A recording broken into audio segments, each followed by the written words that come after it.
بسم اللہ الرحمن الرحیم الحمد للہ والصلاۃ والسلام علی رسول اللہ وبعد۔ علی بھائی، انسان غم تو بہت زیادہ ہے، اور میں سمجھتا ہوں کہ وہ بندہ جس کی زندگی میں غم نہیں ہے تو شاید ہی کوئی ایسا بندہ ایگزسٹ کرے، وہ انسان ہی نہیں ہے، سیدھی سی بات ہے۔ یہ غم ہونا یہ انسانیت کی ایک علامت ہے، اور یہ being a part of human being that it is in fact. تو لیکن اصل میں جو امپورٹنٹ چیز ہے وہ یہ ہے کہ ہم اس غم کے ساتھ ہمارا رسپانس کیا ہے، ہاؤ ڈو وی یعنی رسپونڈ ٹو دیٹ انسیڈنٹ اور ایونٹ۔ اور خاص طور پہ انسان کا دو طریقے سے، ایک اپنے ساتھ کیا رویہ ہے اس موقع پر، دوسروں کے ساتھ رویہ ہے، اور تیسری بات اللہ کے ساتھ کیا رویہ ہے۔ تین جہتیں ہیں اس کی، تین ایسپیکٹس ہیں۔ یعنی ایک انسان کا غم اپنے آپ سے ہوتا ہے، اپنے آپ کے بارے میں ایک شکوہ ہوتا ہے، پھر دوسرا لوگوں سے ہوتا ہے، پھر اللہ سے ہوتا ہے۔ تو ان تینوں جہات کو میرا خیال ہے ڈسکس کرنا چاہیے ان ایسپیکٹس سے۔ تو میجورٹی آف دا ٹائمز انسان اپنے آپ کو سیلف بلیم نہیں کرتا، انسان اس کی اونس اور ذمہ داری کسی اور کو دیتا ہے۔ ایک دیندار آدمی ظاہر اللہ پہ تو نہیں بلیم ڈالتا، لیکن حالات پر اور اس طریقے سے سرکمسٹانسز پر ضرور بلیم ڈالتا ہے، دوسروں پہ ضرور بلیم ڈالتا ہے۔ اور کچھ لوگ ایسے بھی ہوتے ہیں، اللہ معاف کرے، جو بدبخت اللہ تعالیٰ کو بلیم کرنا شروع کر دیتے ہیں، ایکیوز کرنا شروع کر دیتے ہیں۔ اور پھر کچھ ایک ایسا بھی لیول ہوتا ہے جس میں انسان پھر بہت زیادہ نیوروٹک ہو جاتا ہے، اور نیوروٹسزم کے اندر انسان کیا کرتا ہے، سیلف بلیم کی طرف آ جاتا ہے، سیلف ہارم کی طرف آ جاتا ہے، انسان اپنے آپ کو ہر چیز کا ذمہ دار سمجھنا شروع کرتا ہے۔ تو میرا خیال ہے کہ مختلف جہات اور مختلف ایسپیکٹس اس پہ ڈسکشن ہونی چاہیے اس بارے میں۔ صحیح، یعنی آپ کے کوئی غم نہیں ہے؟ نہیں، میرے بہت غم ہے، لیکن اب اس آپ غم بیان نہیں کرنا چاہیں گے؟ نہیں، مطلب بیان کرنے میں کوئی حرج والی بات نہیں ہے، بس یہ ہے کہ مطلب مقام غم جو ہے وہ کس کے سامنے بیان کیا جائے، کیمرے کے سامنے بیان کیا جائے یا اللہ کے سامنے بیان کیا جائے۔ تو میرا خیال ہے یہ بیان کیا جا سکتا ہے کہ یہ میرے غم ہے اور میں ان سے اس طرح سے نکلوانا چاہ رہے ہیں مجھ سے۔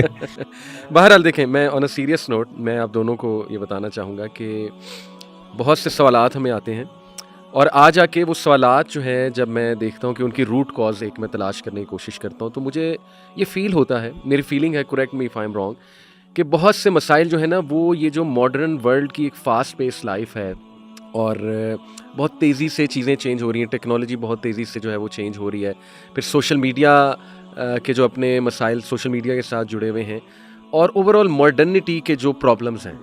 آئی think that to me is the root cause, کہ جو روح ہے نا وہ شاید سکون میں نہیں ہے۔ اور اس پہ باقاعدہ بہت زیادہ ویسٹ میں بھی بات ہو رہی ہے، the suffering soul of the modern age, modernity کے جو ایشوز ہیں۔ اور جیسے علامہ محمد اقبال کا شعر میں نے شروع میں رکھا نا، انہوں نے بھی یہی بات کی کہ دنیا میں رونقیں تو بہت ہیں اور محفلیں بھی بڑی ہیں، لیکن ان سے اکتا سا گیا ہے اب دل، اور اب جو ہے نا وہ دل بجھ گیا ہے، اور دل اصل میں جس چیز کا متلاشی ہے وہ اس کو نہیں مل رہا۔ That is the theme of this podcast. So modernity. Ali بھائی، ماڈرنٹی سے پہلے ایک چیز یہ بھی واضح کرتا چلوں کہ مغیرہ بھائی نے تو ابھی غم شیئر نہیں کیا، لیکن میرا دل ہے کہ میں ضرور شیئر کروں۔ ایک نا اوور سیچوریشن سی فیل ہوتی ہے، لیکن ہم شروع میں تھے، ہم نے ان چیزوں کو ذرا بریک فری کیا جب ہم دین کی طرف آئے تھے شروع میں، اور اس میں آپ یاد کریں کہ ہم ایک بہت بڑی چیز جس میں انڈلج تھے نا، وہ تھی شدید قسم کی سیلف ریفلیکشن، اور وہ اسی موقع پہ آپ کہہ لیں کہ ہو سکتی تھی جب ہم اسٹوڈنٹ لائف میں تھے، ہمارے پاس فری تھی اور ہمارا فری ٹائم تھا، اور اس کے اندر ہم نے یہ کیا، اپنے آپ کو توڑا، بریک فری کیا، اور میں بلیو کرتا ہوں کہ وہ جو کیا اس نے ہمیں بہت زیادہ ریوارڈ دی، اس سے ہمیں کچھ ہمارے سامنے کچھ ریالٹیز کھلی۔ ہمیں ایک ریالٹی یہ کھلی کہ غم ہوتا کیوں ہے۔ غم اس لیے ہوتا ہے کہ یہ ہمیں یاد دہانی کرواتا ہے کہ اس پوری دنیا کی ہلچل کے اندر جو ہے نا وہ رب تک پہنچنا ہی پہنچنا، یہ ایک رب کی ایک بلیسنگ ہے جو غم ہے، اور یہ غم جو ہے اس چیز کی یاد دہانی کرتا ہے کہ کوئی بھی چیز اس کو پورا نہیں کر سکتی، کوئی بھی چیز کو پورا نہیں کر سکتی سوائے اللہ کی یاد کی، اور یہ ریالٹی جو ہے ہمارے سامنے آئی تھی۔ لیکن اس کے بعد آہستہ آہستہ آپ دیکھیں، آپ کی لائف ہے، مغیرہ بھائی کی لائف ہے، ہم دوبارہ سے کیونکہ ہمارے ارد گرد جو ماڈرن ورلڈ جس کا آپ نے ذکر کیا،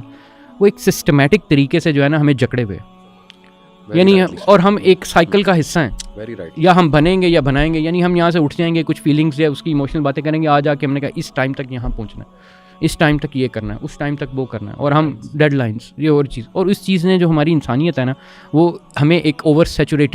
ہم اوور سیچوریٹڈ ہوئے ہیں اس سسٹم کے رزلٹ میں، جس کی وجہ سے یہ دکھ جو ہے نا یہ واپس، یہ سیڈنس واپس آتی ہے۔ یعنی مغیرہ بھائی، ہر انسان بہت کھپ گیا ہے اور بہت زیادہ اوور بزی ہو گیا، اوور آکوپائڈ ہو گیا، اور اپنے لیے ٹائم نہیں فائنڈ کر سک رہا۔ تو ہم اسی پہلی چیز کو اگر ایڈریس کریں کہ finding time for self reflection,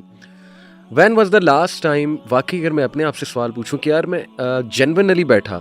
اور میں نے غور کیا اپنی زندگی کے بارے میں اور کچھ سوچا کہ میں نے کیا کیا چیزیں بہتر کرنی ہے، تو آنیسٹلی میں کوئی جینونلی مجھے یاد نہیں آ رہا کہ میں اس طرح سے بیٹھا، کیونکہ لائف اتنی آٹو پائلٹ پہ چل رہی ہے، اتنی روبوٹک چل رہی ہے، اور there is so much to do daily. So how to find that time Mughira بھائی؟ علی بھائی، یہ جو حماس میں نے بات کی اور آپ کے سوال کو میں اس ایڈریس کرتا ہوں، جو نمازیں اللہ نے رکھی ہیں نا،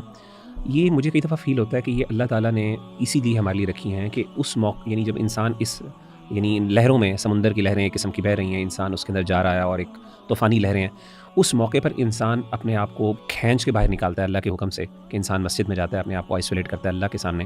اور وہاں پہ کھڑے ہو کے عبادت کرتا ہے. تو اس موقع پر انسان کو وہ ٹائم ملتا ہے جہاں پہ انسان کو مشروع یہ ہے, اگر انسان واقعی حق ادا کرے اس عبادت کا, انسان نے اذکار کرنے ہیں, ٹائم سے پہلے پہنچنا ہے, اذان اور جو نماز کا جو درمیان کا ٹائم ہے اس میں انسان نے یا تو عبادت کرنی ہے یا صرف انتظار کرنا ہے. اور اس کے بعد اللہ کے رسول صلی اللہ علیہ وسلم فجر کی نماز کے بعد بیٹھ جایا کرتے تھے, قسم کا مراقبہ کیا کرتے تھے اللہ کے رسول صلی اللہ علیہ وسلم. مراقبہ is self reflection all about, ٹھیک ہے نا. تو یعنی کہنے کا مطلب یہ ہے کہ میں سمجھتا ہوں عبادات وہ ایسے پوائنٹس ہیں یا وہ ایسے آپ سمجھ لیں ہماری زندگی کے اندر ٹائم پیریڈس ہیں یا ٹائم سٹیمپس ہیں جہاں پہ ہم کچھ دیر کے لیے اس پورے بریک ملتی ہے, ہاں بریک ملتی ہے فرام دس ہول ایکٹیویٹی اور یہ پروسیس جو ایک سسٹم یا مشین چل رہی ہے اس کے اندر سے. تو میرا خیال ہے کہ وہ بندہ جو ان کو رائٹلی چیریش کرتا ہے, یعنی آپ دیکھیں یعنی عبادت کا پورا بھائی پورا ایک یعنی نماز کو صرف دیکھ لیجیے, دعائیں, حج وغیرہ یہ تو بہت بڑی بڑی عبادات ہیں ڈیفینیٹلی, لیکن نماز کو اگر آپ کر لیں جو ہماری ڈیلی لائف میں کہ آپ کو نکلنا پڑنا ہے, آپ کو مسجد میں جانا ہے, یعنی آپ کو اس پورے بزنس سے ہر ایکٹیویٹی سے اپنے آپ کو آئسولیٹ کرنا ہے. اچھا اس کے بعد جا کے آپ نے وضو کرنا ہے, اپنے آپ کو ٹھنڈے پانی سے ایکسپوز کرنا ہے یا پانی سے وضو کرنا ہے آپ نے اس کے بارے میں, اور آپ کی اس ٹائم نیت اور طہارت اور پاکیزگی کا خیال کہ میں سے کوئی گناہ تو نہیں ہو گیا, یعنی سیلف ریفلیکشن وہیں سے اسٹارٹ ہو گیا. اس کے بعد آپ جاتے ہیں نماز, اس کے بعد سنتیں ادا کرتے ہیں, کچھ ٹائم ادا کرتے ہیں, اس کے بعد نماز پڑھتے ہیں, نماز کے بعد اس کے بعد آپ وہاں پہ دعا کرنے کا کچھ ٹائم نکالتے ہیں اپنے لیے. یہ جو ایکٹیویٹی ہے نا یہ سبحان اللہ ہمیں ان چیزوں سے بریکس دیتا ہے. اور میں سمجھتا ہوں یہ 5 دفعہ جو اللہ تعالیٰ نے 5 دن میں رکھے ہوئے ہیں, یہ بندہ ہی اگر کوئی صحیح اور اچھے انداز سے کر لینا تو یہ ایک امید اور ایک ہوپ ہے جو انسان کو کچھ می ٹائم بھی دے دیتی ہیں. یعنی اگر آپ اس معنی میں دیکھیں نا کہ اپنے انسان کا پرسنل ٹائم جہاں پہ وہ اپنے آپ پہ ریفلیکشن کر کے کچھ نہ کچھ اپنے آپ کو یعنی ایک قسم کا ریجوینیٹ کر سکتا ہے. صحیح ہے, یعنی لمبا سجدہ کیا جائے بہت, اور اس کے بعد نماز پڑھ کے کچھ دیر بیٹھا جائے اس جگہ پر, لوگ تو فوراً اٹھ جاتے ہیں. اور یہ منع کیا گیا, حدیث میں منع کیا گیا کہ ایک صحابی جو کھڑے ہوئے تو سیدنا عمر بن خطاب نے ان کو اٹھا کے فوراً بٹھا دیا کندھے سے پکڑ کے. تو اللہ کے رسول نے کہا کہ تم نے بالکل ٹھیک کیا, آپ نے سیدنا عمر بن خطاب کی تعریف کی. تو فوراً اٹھنا نماز کے بعد اور بس نکلنے کی کرنا, یعنی آپ آئے بھی لیٹ ہیں اور نکلنا بھی فوراً بھاگ کے, یعنی اللہ نے اگر آپ کو نصیب میں رکھ دیا کہ آپ کو توفیق دے دی نماز کی تو بھائی یار مطلب میں نے جان چھٹڑانی ہے یہاں. بالکل, میں سمجھتا ہوں کہ ویک میں کوئی چھٹی والا دن ہے نا, اس میں ہم سب کو کم از کم ایک نماز ایسی رکھنی چاہیے جس کے بعد نا مسجد میں کچھ دیر بیٹھیں. مے بی عصر سے مغرب کے درمیان کا ٹائم ہو سکتا ہے, سنڈے والے دن اگر ہمارے پاس وہ ٹائم فری ہے, کوئی ایک ایسا ٹائم ضرور ہونا چاہیے کہ مسجد میں بندہ بیٹھے. کیونکہ میں نے پرسنلی یہ فیل کیا ہے کہ جب میں مسجد میں بیٹھتا ہوں نا تب مجھے باقی اسپرچول انرجی تو ملتی ہے لیکن میرا ذہن بہت زیادہ ایک دم کھل جاتا ہے. یہ اللہ کی اسپیشل سکینت ہے ایگزیکٹلی اس اللہ کے گھر کی. ایگزیکٹلی ایسے ہی. اور شیخ ایسا ہی ہے دیکھیں, اور میں مغیرہ بھائی کی بات کو بھی یہ نا یہ اس بات پہ ڈبل ڈاؤن کرنا چاہتا ہوں کہ وہ اوقات جو ہے نا یہ بیسٹ سلوشن یہی ہے کہ ایسی دیکھیں, ضروری نہیں ہے کہ ماڈرن ورلڈ کے اندر ہی ایسی کچھ زندگی یا ٹائم کے مسئلے یا معاش کے مسئلے جو تھے وہ میں پہلے بھی تھے, اور وقت کا معاملہ پہلے بھی ذکر, قرآن میں بھی وقت کے ڈھلتے وقت کا ذکر. اور یہ جو معاملات ہیں نا یہ اس چیز کی یاد دہانی کرتے ہیں کہ اسی کے اندر ہی ہم نے یہ جو ہے نا پہلی بات ہے وقت نکالنا ہی نکالنا. اور دوسرا علی بھائی میں آپ کو سچی بتاؤں کہ یہ ایک فیلنگ اس طرح کی ہوتی تھی کہ ایک تو یہ تھا نا کہ ہمارا دن چل رہا ہے, ہماری دنیا چل رہی ہے اور بیچ میں نماز کے لیے بریکس آئیں, لیکن ایک بندہ سم ٹائمز پھر اگر جس طرح صحیح طریقے سے کرنا شروع کر دے نا, اس کا دل لگنا شروع کر دے 5 وقت کی نمازوں میں, تو وہ فیلنگ الٹی ہو جاتی ہے. وہ الٹی ہو جاتی ہے کہ کہتا ہے کہ میرا دن جو ہے ایکچولی میں وہ نمازیں ہیں اور بیچ میں دنیا آتی ہے.